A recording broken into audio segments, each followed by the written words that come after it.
Good morning. It's December 12th, and this is To My Liberal Friends. Well, liberals, Democrats, and their allies in the media are in full attack mode as Biden sinks lower and lower in the polls. They see poll after poll showing not only has he lost the trust of the American people, but he's losing to Trump in those same polls. And more importantly, he's losing in the key swing states that will decide this elections. And that means they have to start attacking Trump with more vigor. Well, Donald Trump, who's never lost for words that might hurt him, gave him their opening when he used the word dictator in an interview.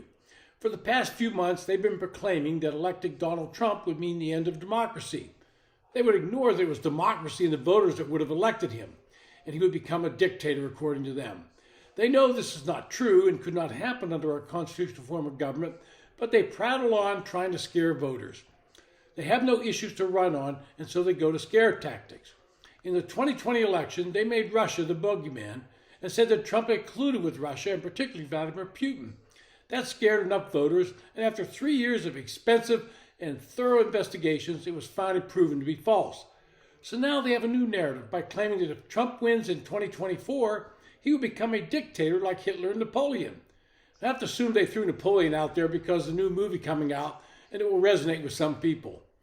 This fear-mongering theme seems to be appearing similar articles within days of each other in the Washington Post, the New York Times, and the Atlantic. And it's promoting the theme that in a January-February special issue with 16 essays talking about the Atlantic, where liberal elite authors warn how dictatorial Trump presidency in 2025 would threaten America and the world on issues ranging from abortion, NATO, climate, the courts, immigration, etc.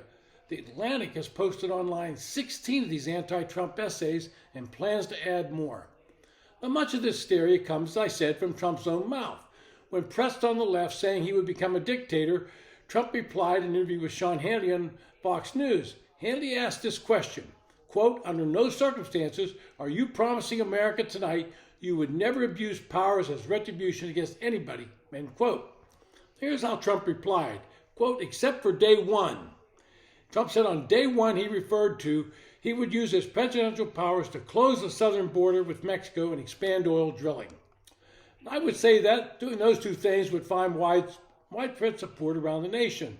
There's no doubt he needs to solve the border crisis, and most Americans realize that under Trump, the United States was energy independent.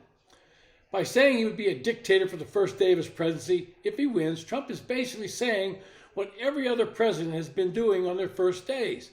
They begin by repealing many of the executive order policies put in place by their former president. That's exactly what Joe Biden did on his first day. So did that make him a dictator? On day one of his presidency, Biden issued orders taking the following actions: directing all executive departments and agencies to immediately review and take appropriate actions to address federal regulations and other executive actions taken during the last 4 years that were harmful to public health, damaging to the environment, unsupported by the best available science, or otherwise not in the national interest, including agencies' actions identified. In other words, everything that Trump did, take a look at it, and if we don't like it, we're going to abolish it. Does that sound like that's a dictator? He also said revoking, revising, replacing additional executive orders, presidential proclamations, memorandum permits signed over the past 4 years that do not serve the national interest, including revoking the presidential permit granted the Keystone XL pipeline. That got a lot of attention when he did that. Biden also issues an executive order that would establish a federal government policy requiring every agency to undertake a baseline review of the state of equity within their agency and submit a plan to address those inequities within 200 days. In other words, they had to find inequities even if they did not exist. On his first day, Biden signed an executive order revoking the Trump administration's policies on the border. And he also to ensure that those in the country illegally were counted in the 2020 census, something that was designed to help Democrats in 2020 redistricting efforts and to funnel money due to the census into Democratic districts. Biden also famously ended the border wall construction. He ordered an immediate termination of the national emergency that was the previous administration had used to justify the construction of the wall. Now, does anyone here think there's not a national emergency on the southern border these days, as thousands pour across each day? And this is the real point I'm making. Every president who takes office, and if his predecessors from a different party, engages what might some call dictatorial efforts by undoing the things he disagrees with from his predecessor. That doesn't make Joe Biden a dictator any more that would make Donald Trump a dictator if he's reelected. This has been To My Liberal Friends. Thanks for listening. If you enjoy the podcast, hit the subscribe button or recommend it to your friends.